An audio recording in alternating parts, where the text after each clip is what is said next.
Coming to you live from the Business RadioX studio, it's Franchise Marketing Radio, brought to you by IDS, an award-winning digital marketing agency that delivers integrated marketing solutions for franchisors, franchisees, and franchise development teams. Learn why over 75 brands depend on IDS's team of dedicated marketers and client service professionals to deliver a strong ROI on their marketing investment.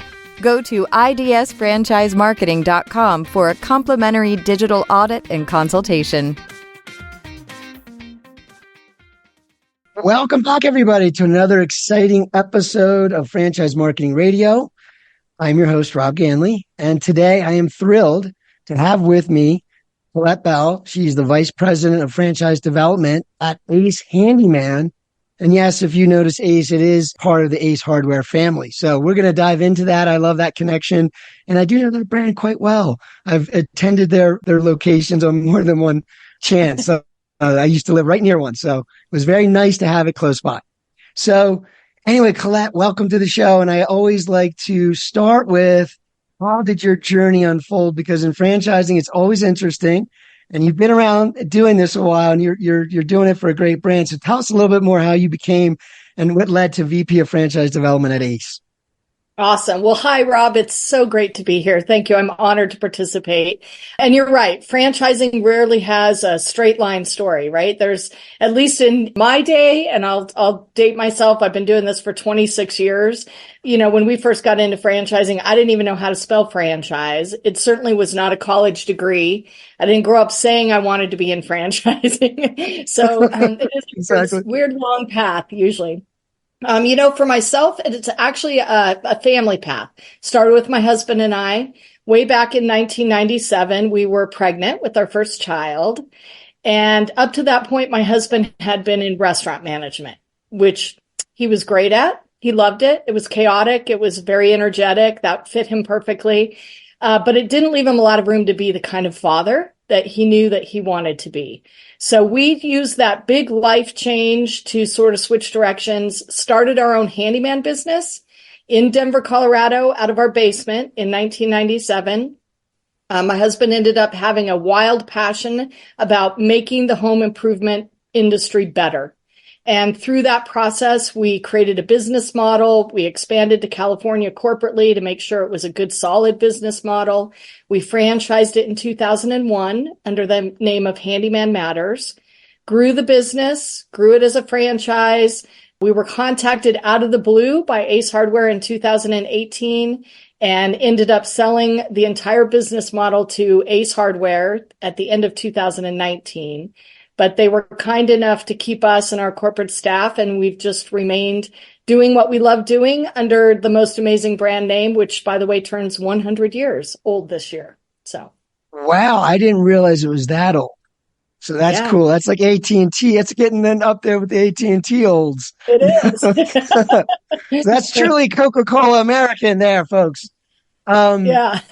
You said some cool things there. And you know, so like you're a true entrepreneur. I love that. And I'm just thinking Denver in the late 90s, that's John Elway. You guys came back and got redemption. What a great sports time for Denver. That's but right. I'm sure you guys were scrambling trying to start a business, right?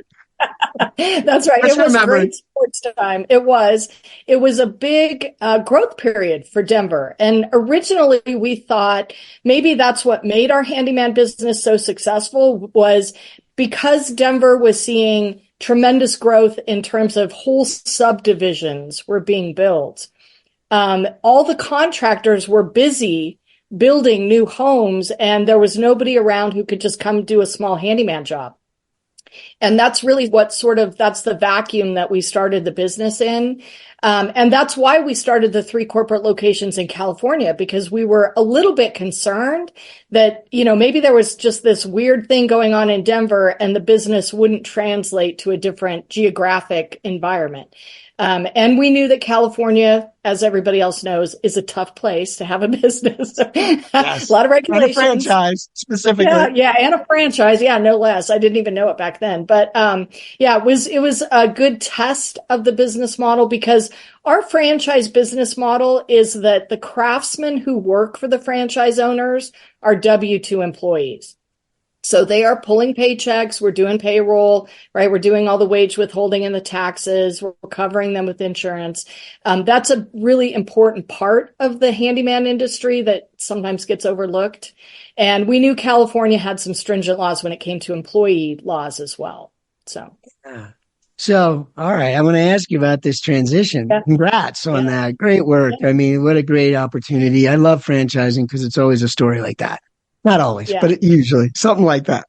I didn't know about franchising, but we knew we needed a business and we just did it. And next thing you know, 20 years later, here we are with a 100-year-old company that bought us.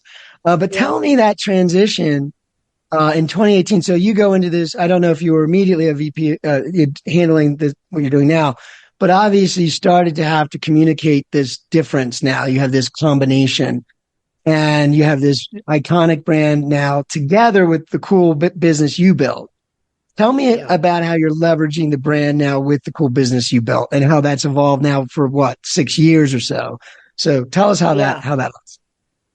Yeah, it's been a very interesting process. We were, even though we had 119 territories when we went into the acquisition, which, that's not huge, but it's pretty good in franchise. 100 is hard. I was going to say 100 is right? like everybody's shooting for that 100. Shooting for. Yeah.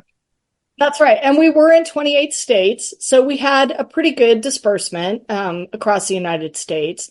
I tell people that the integration with Ace Hardware, and this is because I have boys, but it reminds me of the Spider-Man quote.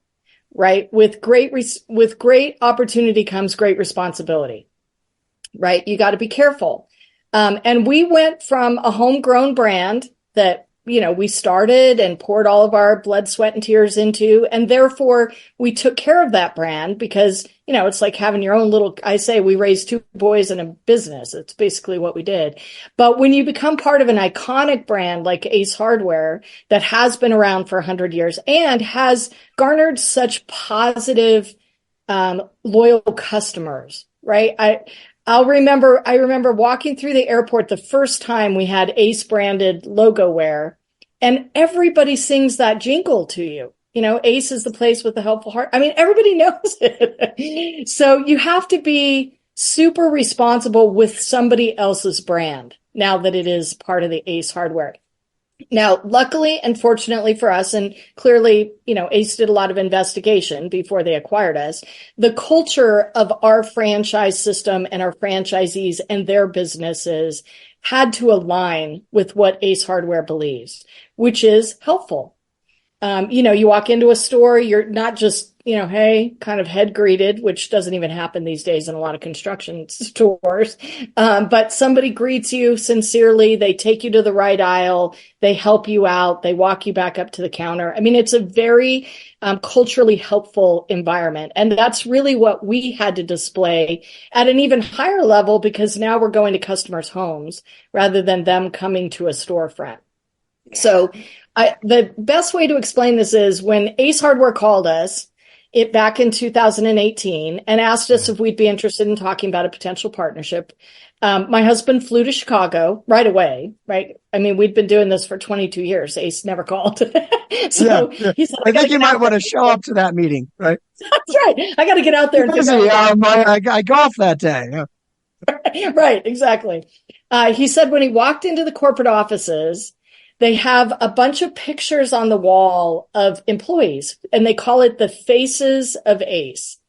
They really believe their company is not a big corporation. It's made up of individual people and stories and relationships. And they had their company cultures on the wall, which a lot of companies do. And one of their company cultures is love. And he called me from that hallway and he said, we're home. Like, this is where we belong. We belong in a company that believes in using the word love when we talk about culture.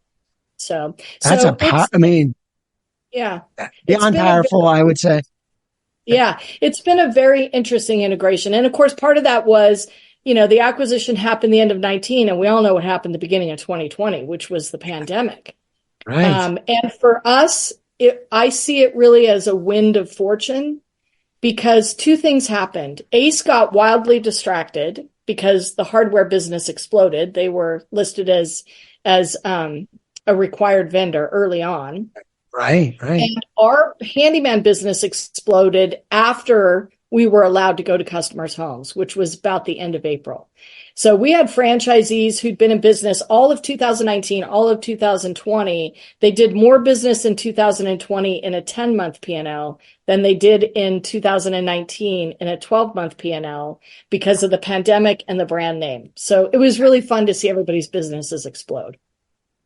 A little bit fun, right? I mean, that's awesome. I mean, I think I love hearing that because that is why everybody gets into business eventually. Like maybe early on, you can't see the vision, but as you develop as an entrepreneur, you're really doing it for the impact it makes in other lives and your customers. Yeah. But in franchising, you get to two-tier. You get the lives of the businesses and the families that run the businesses, and then you get the customers and the communities, right? So right. I don't take what you just said lightly. Unfortunately, I will probably never experience quite that awesome feeling. Maybe a little bit, right? But I love when I hear that from franchisors because, and what I'm going to kind of lead to is, getting into entrepreneurship is hard, and franchising is one of the only models I know of that really usually works. If you're willing to work hard, follow the systems as they say, and also just work hard and make it happen. Like you got to have a little bit of that in you too. And it's not about, that didn't happen for me the way it should have. That's just, we're here, we're going to get it done, but you got to have that drive. So you do need to be that entrepreneurial person, but franchising gives you that bridge like I've never seen. I mean, I feel like if you start another kind of business, you almost have to predict you will fail. You're going to fail. You're going to blow through money. You're going to make a mistake. And not that there's not failures in franchising, but the reality is it's inverse what most other types of things would be. You know what I mean? So that to me is awesome because of I would say if you ask most people, the thought of doing something independent in some way, if they knew they could succeed and didn't have any money issues, they would want to maybe do that. Like it's a desire a lot of us have. So anyway, so in terms of that, franchising being a gateway to entrepreneurship, how do you feel with Ace Handyman and now Ace Hardware? How do you kind of tee that up? How do you sort of say, this is your pathway? And now with this big brand as well, and your experience on the handyman side, how do you tee that up to show them that this is a real clear path for you? Yeah. I don't think it's necessarily different than what other franchisors do. I think, a couple things we have going for us in the beginning of this conversation with entrepreneurs who are interested in starting a business. First and foremost, my husband and I have literally done this business for 26 years. We just started our 26th year of business. I remember starting the business in the basement, and we didn't have a lot of money. And so our item 7 really illustrates the fact that we are trying to be very careful with our franchisees' precious startup capital. Because we remember those days, right? You would have loved to have done a million different things, but you could really only do, like you were saying, what you knew would work, because you didn't have the luxury of making too many errors. Right. And so I think we have that going for us. We also have, not just the brand name, which, listen, there's lots of really big, great brands in the world of franchising, right? I mean, right. Fred DeLuca and Subway's brand, and, you got the Arby brothers with Arby's and Ray Kroc with McDonald's. I mean, there's lots of really strong brands that are out there. In home services, that's not actually necessarily a regular thing. And so we were personally very excited to bring a huge brand name like Ace Hardware into the very fractured environment, especially of handyman services. Right. Biggest competitor is the local guy who owns a hammer, right? I mean, that's where people are finding their particular services. So, and then the last thing that we have that's very advantageous and very unique in the world of home services is because we have an ownership structure with Ace Hardware, we grant our franchisees, our handyman franchisees, the opportunity to exclusively market in the Ace Hardware stores. So point of sale marketing materials, end caps, brochure stands, all those kinds of things. And we have the opportunity to have Ace Hardware email their customer base about the handyman business. And so Ace Hardware is actually advertising on behalf of Ace Handyman Services as well, which is a completely unique and exclusive opportunity to our brand model. So, well, I mean, that is, I'm sorry, but like if you were before 2018 and you walked into a really ambitious person goes into Ace and works out a deal. I mean, come on, that would be pretty cool, right? To be able to pull that off. So that's a nice little extra there to have. Yeah. But yeah, just the brand alone does imply that. And you said the nature of the industry being fractured. And I do see that, with home services too, like just being in the industry, it is. And I do interview a lot of different brands in the home services space. And one thing they always say, and I know you're saying it too, is the base, like you said, the competitor is the guy that's just got a hammer and a toolbox and a pickup truck. And many times that's not consistent for the consumer. And you get that with a lot of home services. So when a franchise model does come in, they try to bring that consistency, the things you would expect. Like he showed up on time. He was courteous. He told me what was going to happen. What he said did happen, and he charged me what we agreed to. And maybe even some follow up and some extra things. But it seems like most home services do that are franchises, but the independents are you just don't know, right? Some of them are good, but aren't. Yeah. So I know that's important. Yeah. And certainly, Rob, sincerely, through no fault of the independents, right? They're usually one-man shows. And those of us who've been running business know you wear a lot of hats when you run a business. You've got to do marketing and customer service and follow up with customers and the actual work product that generates the revenue. It's really asking a lot of an independent handyman to be able to offer the level of customer service that a franchise model can come in and put into place in a system with software and process and procedure and those kinds of things. I always tell people it's not like we're, banging on the heads of handyman and saying they're incapable. It's not that at all. It's just as an independent business, it's really hard to do all of those things and to think of all those things, right? I mean, when you start your own business, to me, the best thing about franchising for us personally has been the inclusion of all these brilliant franchise owners. Everything we do that's brilliant came from a franchisee. I can promise you that, right? My husband had the passion and the will and the desire and the risk tolerance to start our own business and then to franchise it. But the finishing touches that get put on a franchise business model are most likely from the franchisees. Even if a franchisor isn't willing to acknowledge that, you maybe don't want to admit that you didn't come up with the best idea, but I'm telling you, our franchise owners are brilliant. And if you're willing to create an open communication environment like that, where they can bring new ideas to the table and you can hear them and take the time and energy to investigate them, I think that's where the system really starts humming along because you get improvement from all sides. You're saying, I hope people are paying attention, that even when you started the conversation, you were talking about California, how careful you were being. You talked about how you look at someone's life savings and wanting to become an entrepreneur and how you carefully handle that.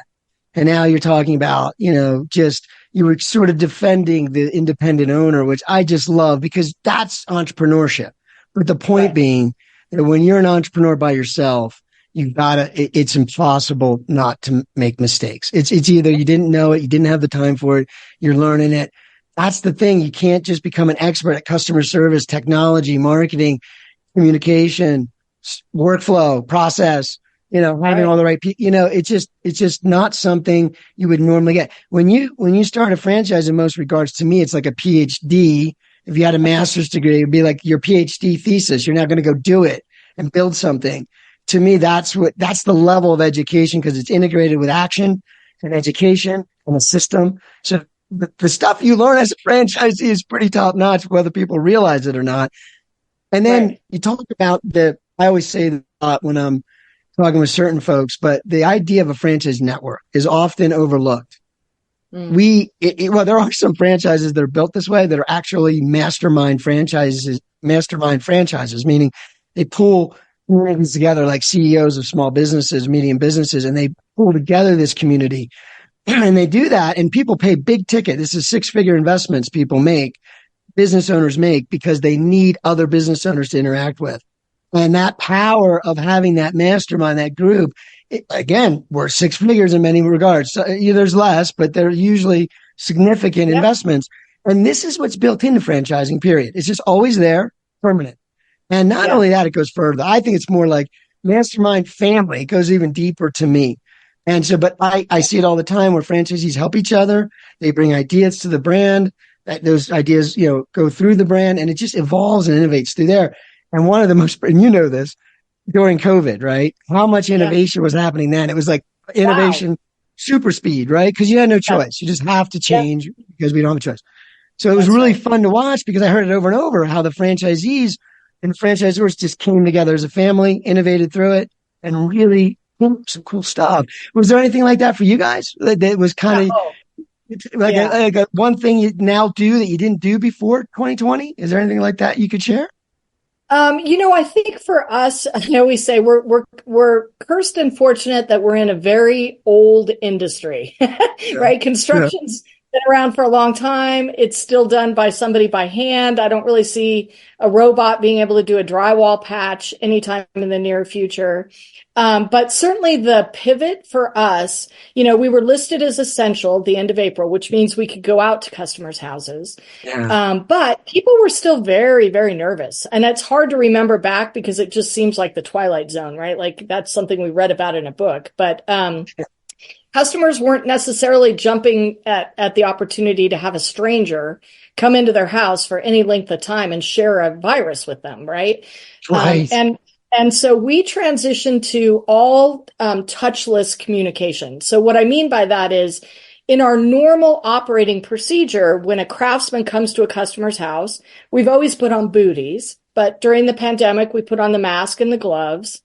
And in our old and current way of doing business, once we describe the opportunity to the customer of what we're going to do for them on the work, to get their acceptance, they would sign with their finger the craftsman's cell phone. And again, in the pandemic, nobody was touching anything. And so we pivoted to a virtual acceptance where the craftsman would say, here's what this says. If you accept it, do you mind if I just write on here verbal so that we have your verbal acceptance for that? So we kind of transitioned over to that touchless sort of an experience. Honestly, I think it's come back around nowadays where people are a little bit more comfortable. And I tell people all the time, again, winds of fortune.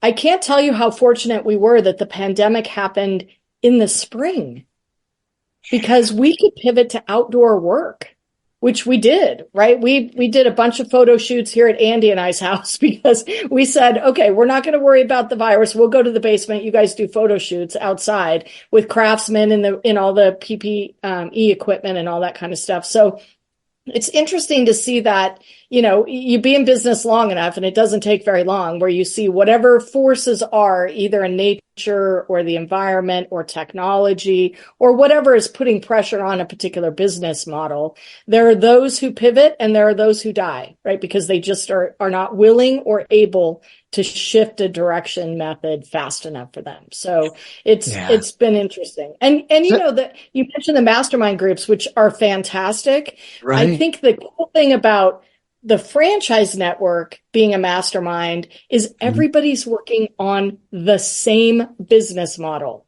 right? Yes. It's not like you're talking to somebody who owns a restaurant. You're talking to a fellow person who owns a handyman business.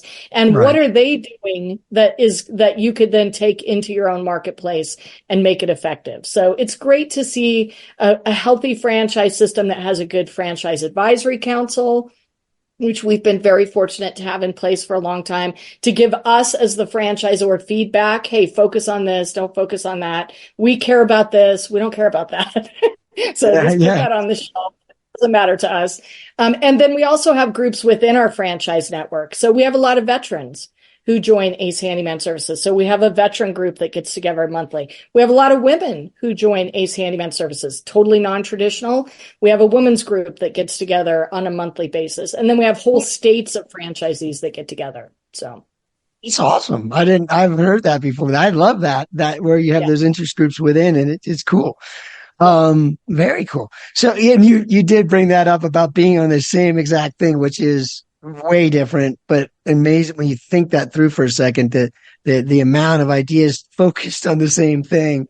Yeah. That's why. That's why these brands are still here, going way back to McDonald's and things. And it's Right. just, it will, and to me, it's just been growing ever since. And it is one of the best ways to serve the world, to Yeah. do it this way. So marketing is crucial, right? And this is Franchise Marketing Radio. And you hit on something very cool earlier. Well, brand is one thing, but then to be able to partner with the hardware stores. Tell me a little bit about that first year. I know, first of all, there's that idea of onboarding, right? Which is important for the franchisee and important for you as the Yeah. brand, because you want to get people into business. I'm sure you have goals there. And then tell me about the marketing as well. So you got that early marketing, but then you've got the ongoing marketing. And so how does that look? Could you break it down? And so we've got digital, I know, is usually involved, and you've got community outreach is usually involved. So if you could just kind of give us the full picture, right? And of that first year, especially. Well, and certainly, Rob, over the last 2.5 decades, probably the biggest thing that's changed in every business is marketing. And I tell people, again, I'm a dinosaur. I remember the days of when we used to advertise in a phone book, right? I have franchisees today who don't know what a phone book was, right? That's just outside of their level of understanding. And back in the phone book days, you had to pick a category. You had to figure out how big your ad was going to be. You had to cross your fingers and hope it was the biggest one in your category and that you weren't on the fold, right? I mean, it was just, and you had to wait 6 months. Pretty simple, right? It was that kind of stuff. Simple but wildly ineffective at the end of the day, because you didn't have a choice. It was accepted that it was ineffective. Right. We had newspapers too. So nowadays, of course, one of the first things I tell people is you've got to make sure that your franchisor and yourself are working with a reputable company in the world of marketing that knows what they're doing, right? Just like IDS, you have to have somebody who specializes in that. No longer are the days when Uncle Joe, who used to do marketing for his corporate company, can help you out. It's just, it's going to be like, shooting arrows up in the sky and hoping that it hits something. It's just never going to happen. We do marketing really in 3 major buckets of focus is the way I would think about it, especially for the first year. You mentioned the first one, it's digital. Digital is great because you can track it. You can now focus it all the way down to IP addresses, right? So you can micro focus on zip codes, which just blows my mind. I know very little about marketing, but it's just phenomenal what you can focus on with the digital marketing. And you can track spend and revenue generation, right? So I always tell people, in the old days, I would have said marketing was important. Now I say it's a dual focus. Marketing is spending money. That's important. But then also measuring what's working and what isn't working is equally important. Yes. You can run a lot of different advertisements and make the phone ring, but if nobody buys your service, it was a waste of dollars and a waste of time. So you've got to really get into a system that can give you all the way down to revenue generation per marketing tactic. Yeah. So digital is big for us. We do a lot of call tracking numbers. Our software knows when a phone rings, what led it to that point, what call tracking number, whether it was from a vehicle or the back of a guy's shirt or a postcard or those Ace end caps, right? All those have different call tracking numbers on them, right? So that when the phone rings, the software automatically knows where it came from. So you don't have to have somebody asking. So digital is big for us. The second bucket of marketing focus for us is good old fashioned. Let me ask you to drill in, because I'm kind of fascinated based on what you were saying. So obviously you're tracking well, and I picked up on the targeting stuff. I'm a geeky marketer, and I pretty much have done it all, but it's just, I do want the audience to understand. So what do you think platform wise? Do you have one? Obviously, I'm going to say Google help, obviously with intent is probably important, but is there, what platforms do you find that are digital, not the offline, but the digital? Is there anything you feel has worked better or that you just have to have? Which one would you say is like that? Yeah, I would say for our unique industry of handyman, our biggest spend and production on digital marketing is pay-per-click. Okay. Because if you think about it from, as you guys do in marketing, Rob, from the consumer chair, right? It doesn't matter what the business owner wants somebody to do. It only matters what the customer does. That's the end all be all, right? And so what we know handyman customers do is something goes wrong in their house. So they have a problem, right? Nobody calls a handyman if they don't have a problem. So let's say we have a high wind warning here in Colorado. So let's say high winds come through and a piece of my fence falls down in the backyard. And now my dog can't go out because he'll get out of the fence. Well, what that customer does is goes on to Google. That's where almost everybody lives these days, is on Google, and types fence repair near me. They don't type handyman. They don't know who would do this. They just know they have a problem with their fence and they need it to be fixed. So for the handyman industry, we've got to really focus on those repair words. That's what customers are searching for. And if we can come up in those searches, that's how we're seeing most of our productivity on digital. So. Brilliant. Yeah. That level of targets, interesting. Yeah. They don't know Ace. And even though everybody knows the name Ace, they don't know Ace can solve that problem. So that's right. So you got to bring them in. So, okay, keep going. You were going to the next sort of focus. Yeah. Yeah, no, that's obvious. That's great. So the second focus of marketing is the good old fashioned stuff, which is networking. And again, this is a little bit specific to the handyman industry, but what we know is if we can help a business owner go out into their community and spend time, and this is the hard part, right? It's FaceTime, it's having a cup of coffee, it's visiting somebody's office, right? Good old fashioned networking. I love it. Yeah. Yeah. With other professional trades in the world of construction. So I'll give you a super easy example. Roofing companies. We don't put on a full roof as a handyman company. We don't have the right equipment. We don't have the right materials. We don't have crews of, big crew of 6 guys to go on top of a roof and replace a roof. We do small roof repairs, right? If one of your shingles blows off, we'll go up there and fix it. If a gutter's leaking, we'll go up there and fix that. And so we do the little teeny tiny things that a roofing company gets asked to do from a customer that they don't want to do because they've got big crews going out. They don't have time Not to efficient. Yeah. Right. Yeah. And so that lose the margin on the original deal going and fixing 4 or 5 things, right? That's right. That's right. They could be making more money doing the full roof sort of an environment. So we know there's a lot of specialty trades out there that are focusing on much bigger projects than we do, but they're getting our customers to contact them about the small things they won't do. And if we can create a reciprocity, hey, the next time a customer asks us for a roofing company, we'd like to introduce them to you. And in the meantime, if you have customers that need something done, but you don't want to do it, if you'll send them to us, we will take care of them for you. So a lot of networking, and networking's like farming, right? You got to meet them, and then you got to plant the seed, and then you got to do the watering, and then you got to pick the weeds, and then it's time consuming. It's a big time commitment. And I would say knowing this firsthand that having a brand behind you in this regard, like a really known brand, is helpful. Yeah. It just is. It opens doors.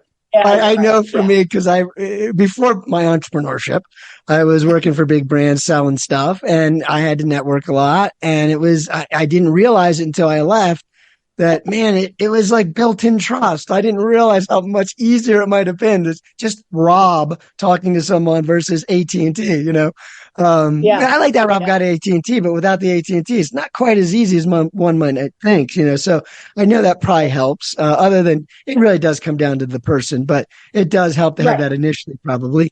Anyway, keep going. Yeah, I didn't mean to interject too much. Yeah, no, that's great. And then our third kind of focus, especially in that first year, but really we like to find people with a culture system that believes they are going to continue to do this, which is, you mentioned it already, by the way, community involvement. And we define that very, very specifically, always have in our business model. We really want franchisees to donate up to 4 hours worth of free labor once a quarter to somebody in their community. Now, we started doing this when we ran the handyman business because you would get calls from some little old lady who maybe needs grab bars installed, and she just can't afford it. Right? She just doesn't have the economic means because she's living on Social Security and, all money's tight and it's just not going to happen. And in the back of your head, if you could go in and put those grab bars in that bathroom for her, could be a game changer, right? Safety. She might be able to stay in her house longer, all those kinds of things. Could you do it in 4 hours and not charge her? Absolutely. And so we really ask franchisees, and we don't dictate what they donate to, because I believe people should follow their heartstrings. We have a lot of franchisees who donate labor to elderly for that very reason. But we've done domestic shelters. We've done food pantries. We've done disabled veterans who might need some adjustments in their house because now they're in a wheelchair and, they need some transitions changed in the doorways or things like that. There's all kinds of ways that as a labor business, we can positively impact our communities, even if somebody can't afford to pay for it. And I have always believed that if you give in that way in your community, you will get back 3 or 4 times that amount of value. It's like gravity. Yeah, exactly. So those are really our 3 big ways that we start out with marketing. That's three amazing ways. And that last part, yeah, I'm very familiar with the senior care industry. I work with some brands in that space, and what an amazing, I love doing it because it is a big need, but there's a lot of, I guess, adjacent industries and people that contribute, and what your industry, home services, handyman, very important. Yeah. And that is so important. That is such an emotional thing, like people's homes being there 50, 60 years. And it's like, you're going to just say, well, you're just move on. No. And that's if they could afford it. But even if they can afford it, it's still an amazingly emotional thing. So for the kids and the parents to have someone there, like you guys would say, hey, they put these bars in for me, Rob. I mean, my mom's 86. She's doing great. She doesn't need that. But if you guys did that for her and I didn't know, like it just happened and she told me, I would be so like touched by that. You know what I mean? Right. That's really cool that you guys do that. So that's awesome. So there are your 3 sort of pillars of marketing. So tell the audience a little bit about, because I know a lot of people that listen probably wonder, how do I do this? Could I do this? Is it even, like, Ace is such a big name. I mean, could I really do this? How does that look for someone coming into the industry, like to be able to afford it? And that first sort of, year, like, how does that look in terms of getting into profitability? How do you frame that for folks so they can understand that it probably is doable for a lot of people to maybe look into this? But how do you look at that? What does it cost? Or can you share some detail around that? Yeah, absolutely. And Rob, it really begins with even one more step backwards from where you're starting, which is, I don't know anything about construction. How can I possibly do this? Right. We talked earlier about that independent handyman, and he's doing a great job, probably being a very talented tradesman, maybe falling down on the business side of it. The interesting thing about the way a lot of us in home services have structured our franchise opportunity is you don't have to come into this with any sort of background in the trades. And we always tell people, in fact, the less you know about construction, the better, because you're going to be focused on the customer who doesn't know anything, or else they would have fixed it themselves. Well, of course. And you're going to build up a strong team of employees around you who are very talented and work in the trades. So usually the first question is, I don't know, I'm coming from corporate America. Maybe I was in the marketing department and I like a big brand name like Ace, or maybe I was in financial services and now I want to totally change my life and I want to move into owning my own business. But surely I can't go into handyman because I don't know anything about the trades. So that's the first fallacy. Not true.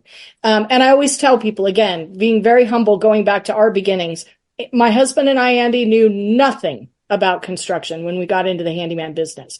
All we knew was we wanted to create a business that served us, meaning gave us family lifetime, gave us flexibility to be with our kids and spend the kind of time that we wanted to, and generated an income that we could live on.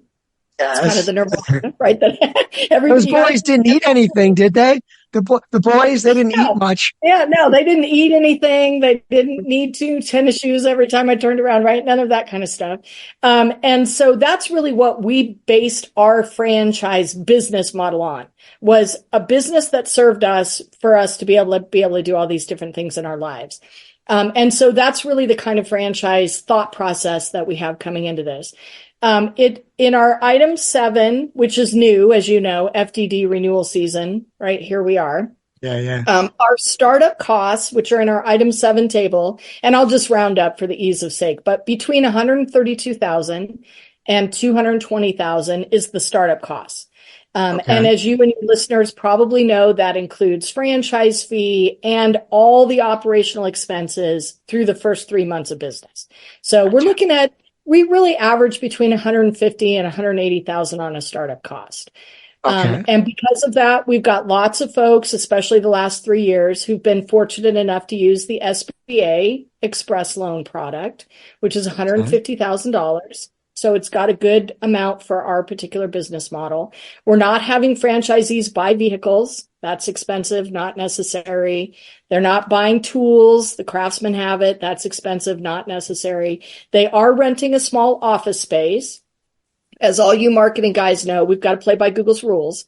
So to get a PIN, you got to be in an office. It's just the way it works. Yeah. So just play by the rules and you'll be fine. And so that's really the startup costs. And our goal really, internally, and we've really worked on this the last 3 years because we've grown a lot. Our internal goal is we'd like to get our franchisees in a break-even situation by month 4, meaning the business incoming is covering all the monthly expenses, not making money, but break even. And then our goal for a full return on that investment is going to be somewhere between, 24 and 36 months for the full investment that people put into the business. So and that's conservative. I know, because you guys would rather overshoot and succeed. Be conservative, yes. Right. It's all very conservative stuff. Nobody calls me angry that they made money sooner than I told them was possible. So. Yeah. I want to just clarify the PIN comment. Yeah, the PIN in the Google map, right? You need an address, and it's fully worth it. Yes, it is that intent and that I need this fence fixed, right? Can you tell us a story? I mean, you just kind of broke down sort of how this looks, and so surely you've seen a lot of people go through this path now. Yeah. Tell me a story that you just comes to mind when you think about somebody that just touches your heart. They came in, they want to start a business. Maybe there were challenges, but here they are later, and they're rock stars. Is there someone like that you something like that you wanted to share? Yeah, everybody has a story, right? That's the best thing about franchising is it's people. I mean, that's the joy for us is, like you were saying, it's not just that we are running a business, but it's made up of all these wonderful people who are hiring all these wonderful people who are fixing all these wonderful people's homes and properties and things like that. But one person definitely comes to mind. He was early on. So he joined us when we were Ace Handyman Services. So beginning of 2020, that FDD was Ace Handyman Services. He was coming out of a very long and professional career in recruiting, which is a great combination for us because you have employees. So you got to do some recruiting in our business model. And I don't think he would mind, but he's a little bit older, probably in his early 60s. Mm-hmm. And so corporate America was kind of deciding maybe they were done with him. He was going to be too expensive and that kind of stuff, which happens to a lot of people. Right. With all of our wisdom comes a price ticket, evidently. And he was really anxious, though, to use the rest of his, what he felt like were very productive years in order to build a business asset for his family and things like that.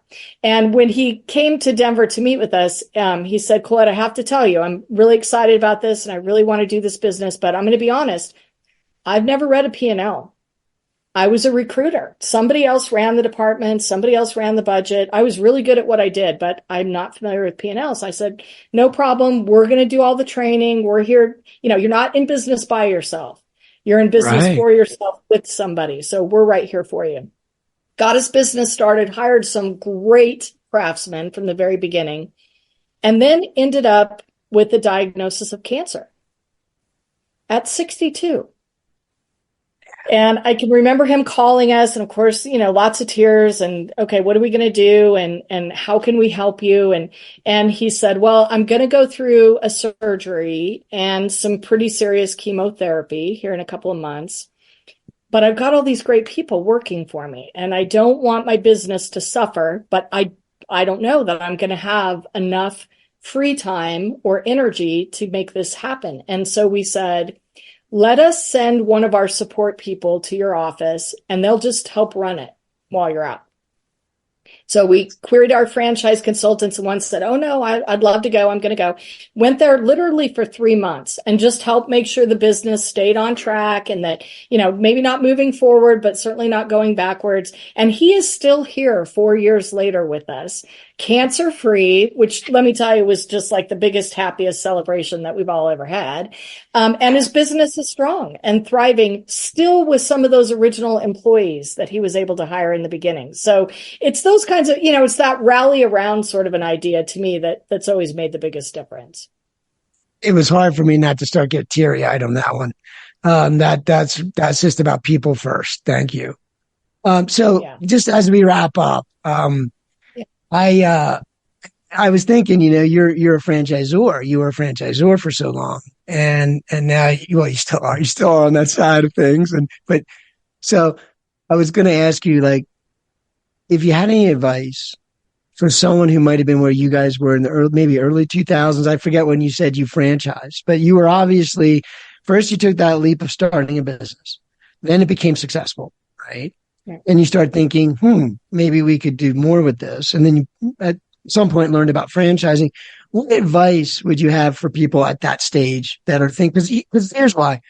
What you just said doesn't exist in the corporate world. I mean, it does. I shouldn't say that. And people are people and are good people, but by the structure of it, it's not built that way, right?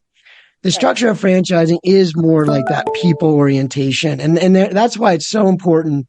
And such a huge part of our economy is driven by it. So like for new brands, new concepts to come is important, right? So what advice would you have for someone like that, maybe in home services, let's say? What advice might you have for that person to maybe encourage them to move forward or fall to watch out for? Anything at all you could share?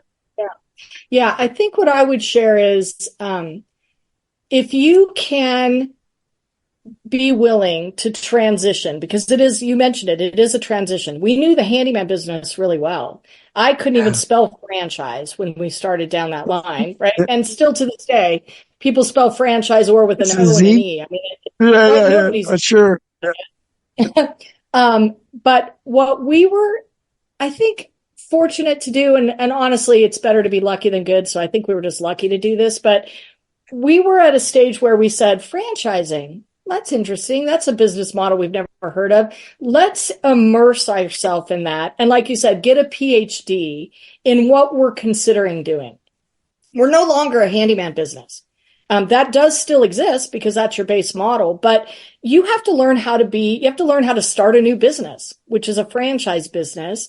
And you have to be as passionate about learning about that and figuring it out and gathering all the great resources that are available in franchising. It's one of the most amazing business industries in the world. People are so giving and so open with ideas and so non-competitive. And there's just people who've been doing this for so long that they're willing to take time to share with you and make your business better. And if that's what you can get passionate about, I really feel like there's no better way to grow your base business. We could have never grown a handyman business model to be in 47 states in 389 different territories. Us personally, we would have never been able to do that. But because it transitioned to a franchise model where now we have franchise owners who basically joined with us arm in arm to say, we're going to take this to our communities. Now we can actually reach all of those customers. So I think you have to get passionate about being a franchisor and get serious about it, right? You have a responsibility. Now you're playing with other people's money. That's a big deal. You're playing with other people's futures. You mentioned that. That's a really big deal. I mean, you've got to be super responsible, not just for yourself and your own business and your own wealth, but for the other people who are joining in the journey with you.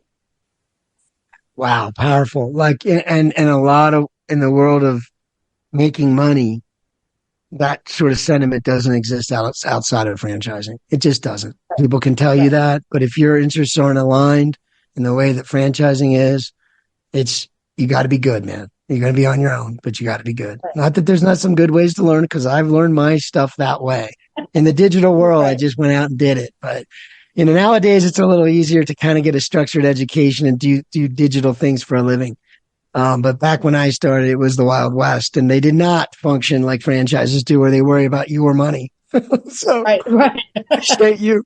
for thinking that way as a franchisor. And the other thing is, I would say that a lot of people don't realize the power of franchising, that you can be this small entity, this small franchisor, and still have this pretty sizable network. I mean, eventually you get bigger too, but the franchisor, and that's a lot of times when I talk to people that want to work with franchise brands, I kind of have to explain how it works. You're not selling to a corporation, and it doesn't work the way you think, and so it's tough, that shift. And us people in the franchise industry can feel it and hear it when people don't have any clue about what we've been talking about for the last hour. So that's right. Anyway, thank you. I wanted to just wrap up by saying, could you share the website, ways people can engage with the brand, and maybe if they're really interested in talking with you and your team, what would they do next?